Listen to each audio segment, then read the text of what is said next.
स्वागत है आपके अपने YouTube channel Sandeep physics classes में। आज की क्लास में हम बात करेंगे एक अलग टॉपिक, एक नए टॉपिक के बारे में, जो है हमारा प्रकाश, लाइट। लाइट कहते हैं किसको है, लाइट में क्या क्या पढ़ना होता है, इसी के बारे में हम लोग डिस्कस करेंगे।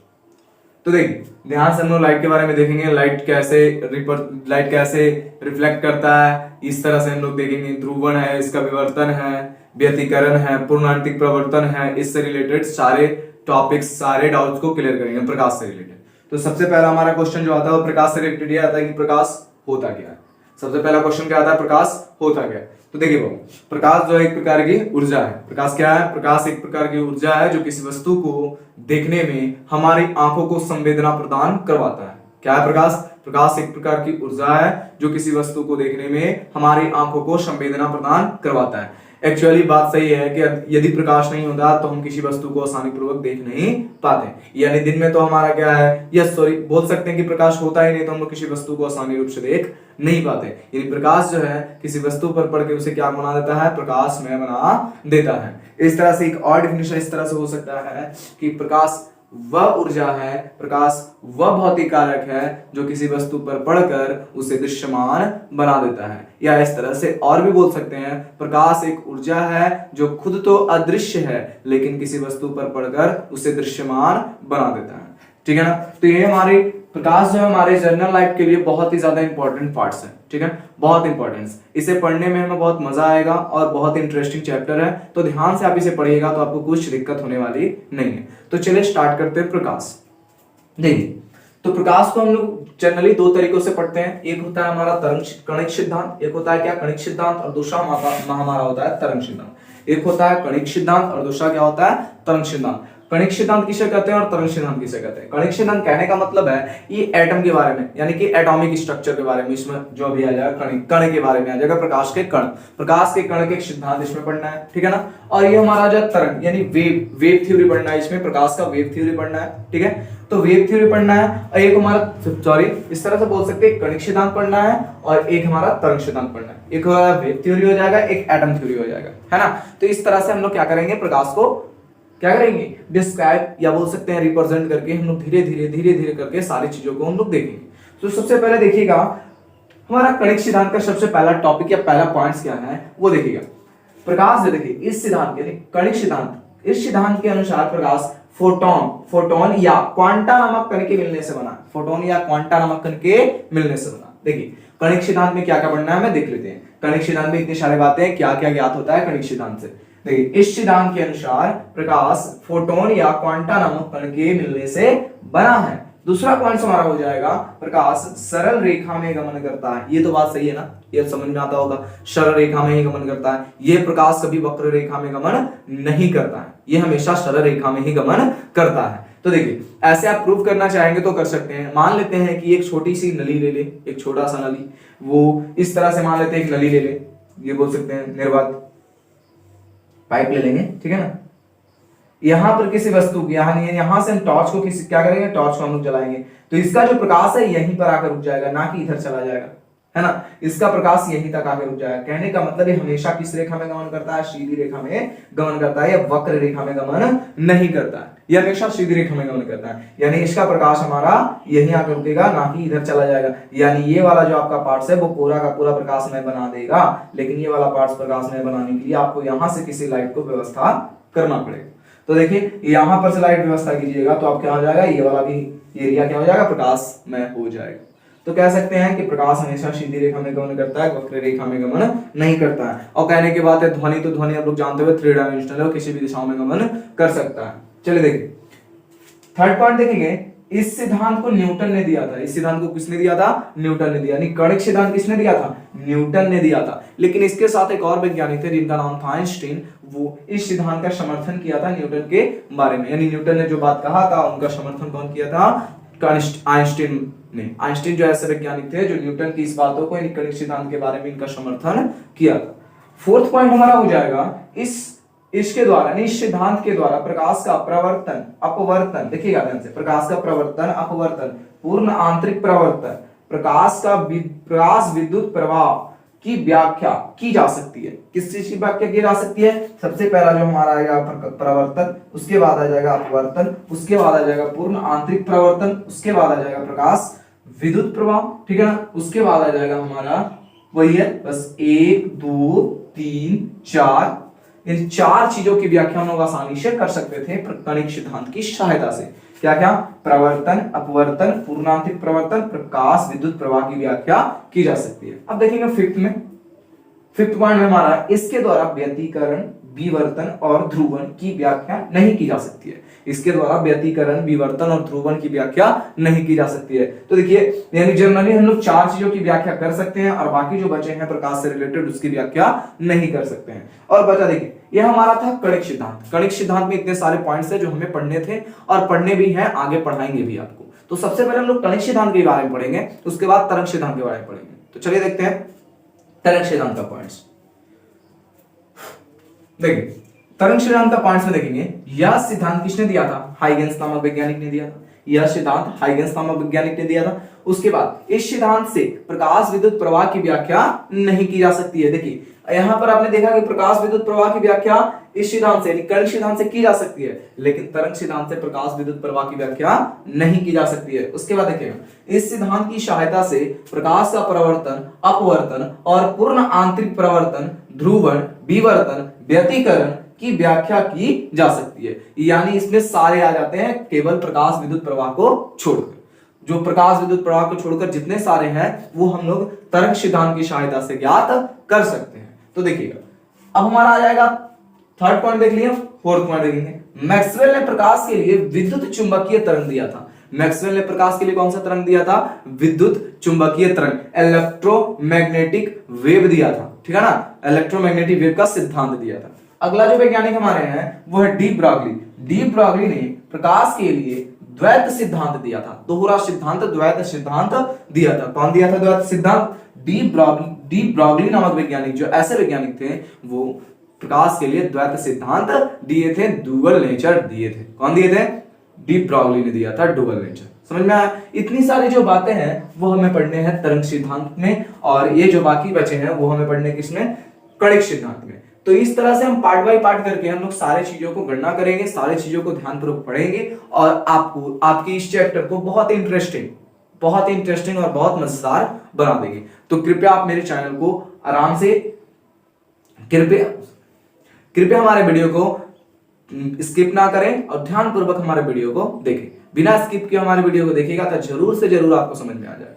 और अगर हमारे वीडियो को पसंद करते हैं तो लाइक करिए, शेयर करिए। अच्छा लगा वीडियो को तो लाइक करिए, शेयर करिए, सब्सक्राइब करिए और ज्यादा से ज्यादा शेयर करने की कोशिश करिएगा, क्योंकि आपका ही सपोर्ट हमें बहुत आगे ले जाएगा, क्योंकि आपका ही सपोर्ट की बहुत जरूरत है।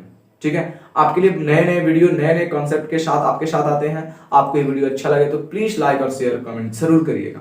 अगर किसी चीज की डाउट भी हो तो आप कमेंट बॉक्स में हमें कमेंट करके पूछ सकते हैं, उस डाउट को हम क्लियर करने की पूरी कोशिश करेंगे। ठीक है ना?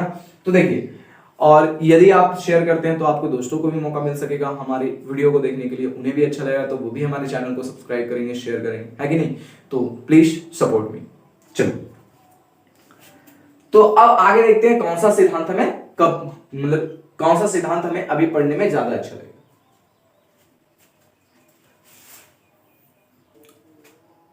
तो चलिए अब इसके सिलेबस के बारे में देख लेते हैं कि हमें क्या क्या पढ़ना है, उसके बाद हम लोग बारी बारी से इन सारे टॉपिक्स को क्लियर करेंगे। तो देखिए सिलेबस क्या, तो सिलेबस है हमारा सबसे पहले इसे 2 भागों में बांट दिया गया है। वो हमारा जो कणिक और रे था ना, कणिक और तरंग, तो उसी तरह से हमने इसको भी कणिक के अंदर ये आता है रे ऑप्टिक्स और वो आता है वेव ऑप्टिक्स। ठीक है ना? रे ऑप्टिक्स में पढ़ना है reflection and refraction of light, प्रकाश का प्रवर्तन और अपवर्तन। सेकंड टॉपिक हमारा ऑप्टिकल इंस्ट्रूमेंट, प्रकाशीय यंत्र या तंत्र लिखा जाएगा कभी कभी।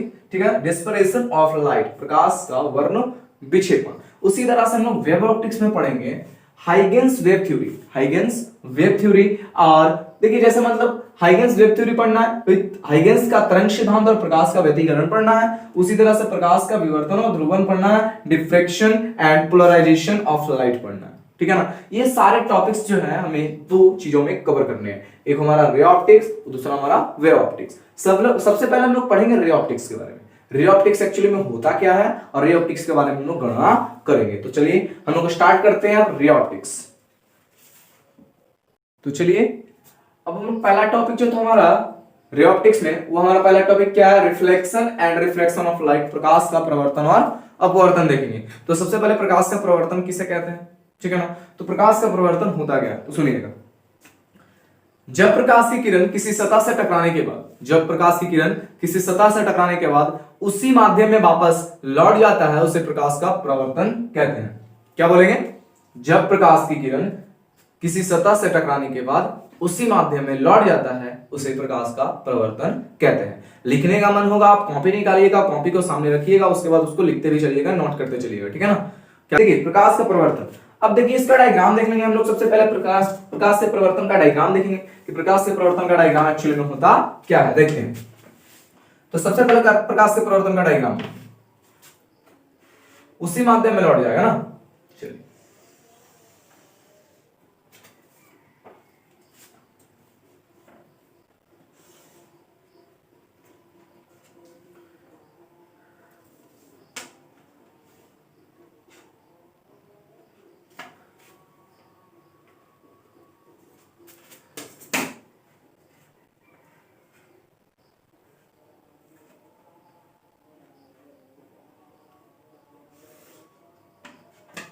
चलिए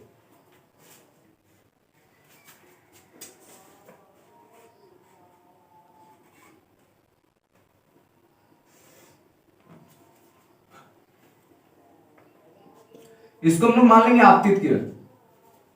क्या मान लेते हैं इसको, देखिएगा ध्यान से, इसे हम लोग मान लेते हैं आपतित किरण।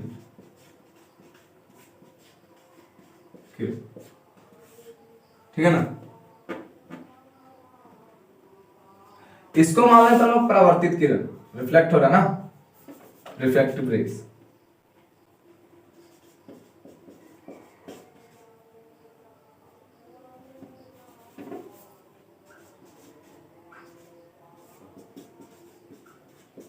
इसको मान लेते हैं हम लोग अभिलंब।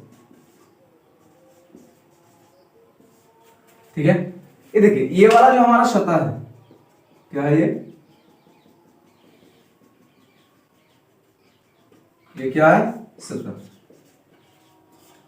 देखिए ये वाले कोण को हम लोग आई कहते हैं और ये वाले कोण को आर कहते हैं। इसको हम लोग बोलते हैं आपतन कोण, आपतन कोण। इसको बोल लेते हैं लोग परावर्तन कोण,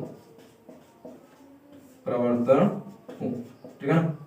अब देखिएगा, आई को कहते हैं आपतन कोण, आर को कहते हैं कौन सा कोण, परावर्तन कोण। इसको क्या कहते हैं, सतह। तो देखिएगा क्या बोल रहा है, सूर्य का प्रकाश किसी सतह से टकराने के बाद उसी माध्यम में लौट जाता है। कहने का मतलब इसको मान लेते हैं हम लोग सघन माध्यम, इसको मान लेते हैं हम लोग सघन माध्यम।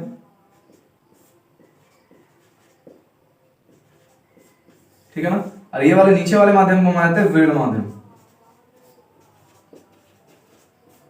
कहने का मतलब माध्यम चेंज नहीं होना चाहिए। क्या बोल रहा है, सूर्य का प्रकाश किसी सतह से टकराने के बाद, किसी सतह से टकराने के बाद उसी माध्यम में वापस लौट जाता है, उसे प्रकाश का प्रवर्तन कहते हैं। ये वाले बिंदु को हम लोग कहते हैं आपतन बिंदु।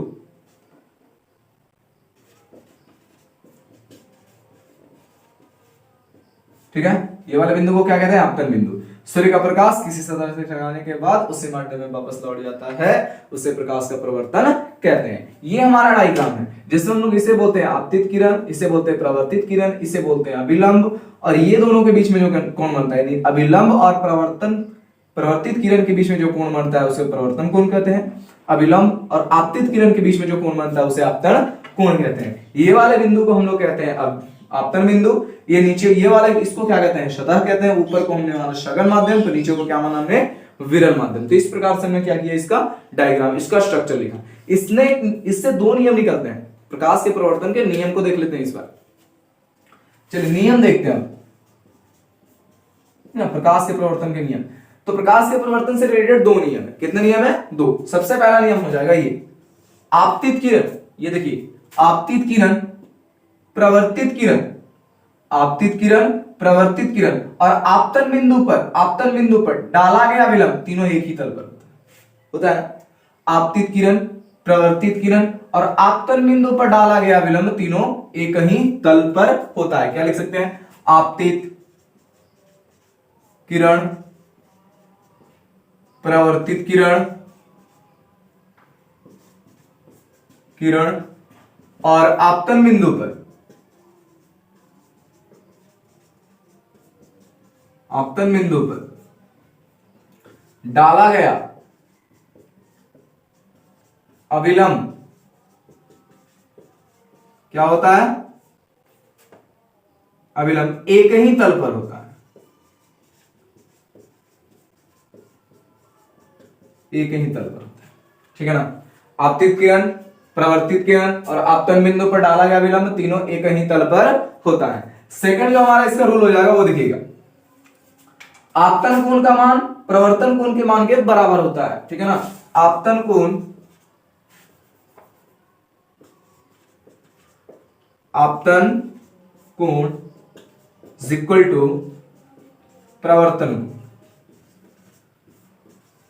कोण। लिख सकते हैं कोण, कोण आई बराबर कोण आर, ठीक है ना। कोण आई बराबर क्या लिख सकते हैं? कोण आर। आपतन कोण बराबर प्रवर्तन कोण, यानी आपतन कोण का मान प्रवर्तन कोण के मान के क्या होता है? बराबर होता है। इससे रिलेटेड एक और क्वेश्चन आते हैं, वो देखिएगा आप, यानी कि प्रकाश के प्रवर्तन में किसका मान बदल जाता है? प्रकाश के प्रवर्तन में किसका मान बदल जाता है? तो आप देख सकते हैं प्रकाश के प्रवर्तन में किसका मान बदलेगा, ध्यान से देखिएगा।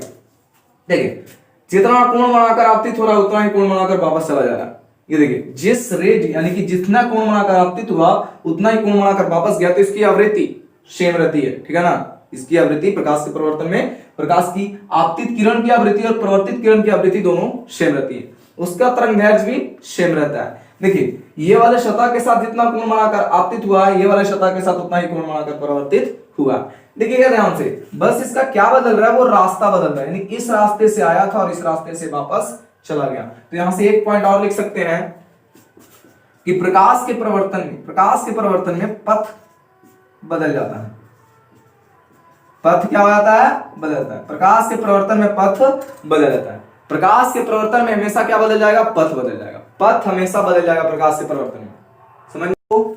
इसके रिगार्डिंग हम कुछ न्यूमेरिकल्स को देख लेते हैं, कैसे इसके रिगार्डिंग कुछ न्यूमेरिकल को पूछे जाते हैं वो देखेंगे ध्यान से। चलिए देखिएगा ध्यान से। तो न्यूमेरिकल क्या हो जाएगा वो ध्यान दीजिएगा। यदि प्रकाश की किरण किसी सतह पर लंबवत गिरती है, यदि प्रकाश की किरण किसी सतह पर लंबवत गिरती है तो कितना कोण बढ़ाकर प्रवर्तित होगी? तो देखिए यदि कोई प्रकाश किसी सतह पर लंबवत गिरेगी, यदि कोई प्रकाश किसी सतह पर लंबवत गिरेगी तो वो कितना डिग्री का कोण बनाकर आपतित होगी, प्रवर्तित होगी? तो देखिएगा ध्यान से, यहां से लंबवत गिरी, उसके बाद ये वापस उसी माध्यम में वापस चली गई, यानी अभिलंब के साथ कितना डिग्री का कोण बनाई? किसी डिग्री नहीं है। यानी कहने का मतलब अभिलंब के साथ कोण बनाना है तो या तो इधर विचलित हो या तो इधर विचलित हो, दोनों तरफ में से किधर भी विचलित होगा तभी तो कोण बनेगा। नहीं तो क्या होगा, जैसे वो आपतित हुई थी उसी तरह वो वापस चली गई। तो कहने का मतलब कितना डिग्री का कोण बनाएगा? 0 डिग्री। तो इस प्रकार से यदि क्वेश्चन पूछा जाए आपसे कि कोई प्रकाश की किरण किसी सतह पर लंबवत गिर रही है तो कितना डिग्री का कोण बनाएगा, तो उस समय आपका राइट आंसर क्या होगा? 0 डिग्री। अगला क्वेश्चन ये बोलेगा यदि प्रकाश की किरण किसी सतह से, देखिए ध्यान से, यदि प्रकाश की किरण, सोचिएगा ध्यान से, यदि प्रकाश की किरण किसी सतह से 30 डिग्री का कोण बनाकर आपतित होता है, यदि प्रकाश की किरण किसी सतह से, यदि प्रकाश की किरण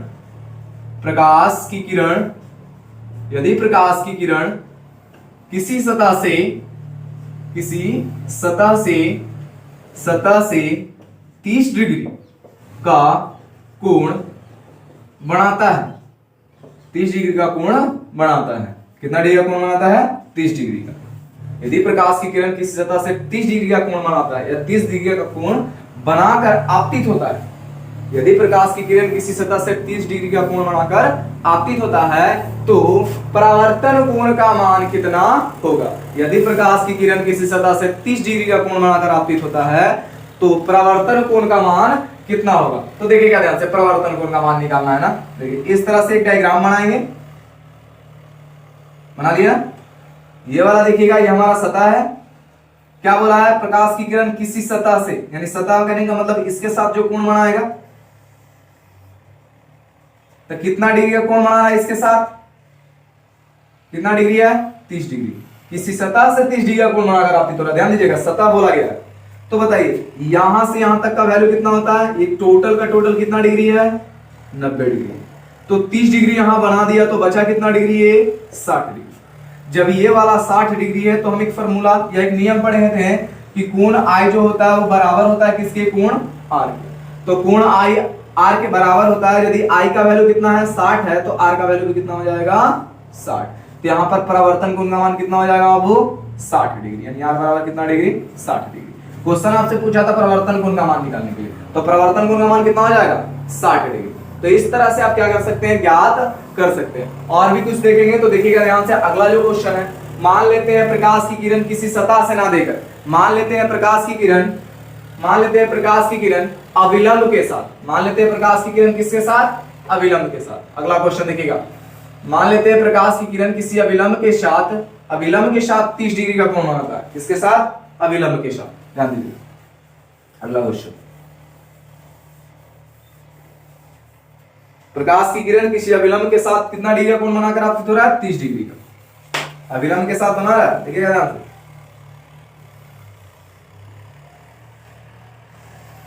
किसके साथ बनाया, अविलंब के साथ। तो अविलंब करने का मतलब ये वाला हमारा जो अविलंब है तो इसके साथ 30 डिग्री का कोण बनाकर आपतित हुआ, कितना डिग्री, 30 डिग्री। तो बताइएगा यहां से यहां का वैल्यू कितना है, 90 डिग्री। क्वेश्चन ये पूछेगा प्रकाश की किरण किसी अविलंब के साथ 30 डिग्री का कोण बना रहा है तो वह सतह के साथ, तो वह सतह के साथ, तो वह सतह के साथ, तो देखिए तो वह सतह के साथ कितना डिग्री का कोण बनाएगा, ठीक है ना। तो इस तरह से देखिए यहां पर 30 डिग्री का कोण बना दिया, तो यहां से यहां तक का वैल्यू कितना है, 90 डिग्री। तो सतह के साथ कितना बनाएगा बाबू, सॉरी 30 में 90 में से 30 जाएगा तो कितना बचेगा, 60 डिग्री का कोण बनाएगा। इस तरह से हम लोग याद कर सकते थे। एक और क्वेश्चन इसके रिगार्डिंग पूछता है जो हमारा विचलन कोण का होता है, ठीक है ना। ये हमारा जो क्वेश्चन है वो ध्यान दीजिएगा, देखिए ये क्वेश्चन एक लास्ट क्वेश्चन है, इससे आगे एक और डायग्राम का क्वेश्चन देखेंगे। ये जो हमारा क्वेश्चन है वो लास्ट है, इसके आगे जो क्वेश्चन देखेंगे वो डायग्राम से रिलेटेड देंगे। तो क्वेश्चन क्या है, आपतन कोण का मान 50 डिग्री हो, कितना डिग्री हो, 50 डिग्री हो, तो विचलन कोण का मान कितना होगा। आपतन कोण का मान 50 डिग्री पूछा है तो विचलन कोण का मान कितना होगा। तो देखिएगा विचलन कोण से एक रिलेशन सूत्र होता है, एक फॉर्मूला होता है। विचलन कोण को हम डेल्टा से सूचित करते हैं, किससे, डेल्टा से। तो डेल्टा बराबर एक फॉर्मूला हो जाएगा आपका, डेल्टा बराबर 180 माइनस 2i, कितना आई, 180 माइनस 2i। 180 माइनस 2i से गणना कीजिएगा तो आपका मान निकल जाएगा। देखिए ये वाला कोण से कौन का मान है, आपतन कोण। तो आपतन कोण कहने का मतलब i का वैल्यू दे दिया है, कितना डिग्री, 50 डिग्री। तो उस तरह से हम लोग विचलन कोण का मान निकाल सकते थे, 180 माइनस 2 और गुणा कितना, 50। i का वैल्यू कितना है, 50। तो डेल्टा बराबर सूत्र लगाएंगे 180 माइनस 2 गुना 50, i का वैल्यू कितना लिख दिया, 50। 50 गुना कितना हो गया, 100। तो 180 माइनस 100 हो गया, तो घटाइएगा तो कितना आ जाएगा आपका, 80 डिग्री। आया समझ में, डेल्टा का वैल्यू कितना डिग्री, 80 डिग्री आप ज्ञात कर सकते हैं। तो इस प्रकार से आप क्वेश्चन को भी डील कर सकते हैं, कौन से क्वेश्चन को, विचलन कोण का मान, ठीक है ना। तो आज के लिए बस इतना ही। तो अगले वीडियो में आप लोग देखिए, नेक्स्ट वीडियो में आपके लिए दर्पण से रिलेटेड कुछ क्वेश्चंस को लाया जाएगा। ये हमारा टॉपिक था जो क्लियर हुआ, जो हमारे प्रकाश के परिवर्तन से रिगार्डिंग था। अब दर्पण में हम लोग देखेंगे प्रकाश का गुण, प्रकाश के बारे में क्या क्या प्रभाव पड़ता है। तो अगले वीडियो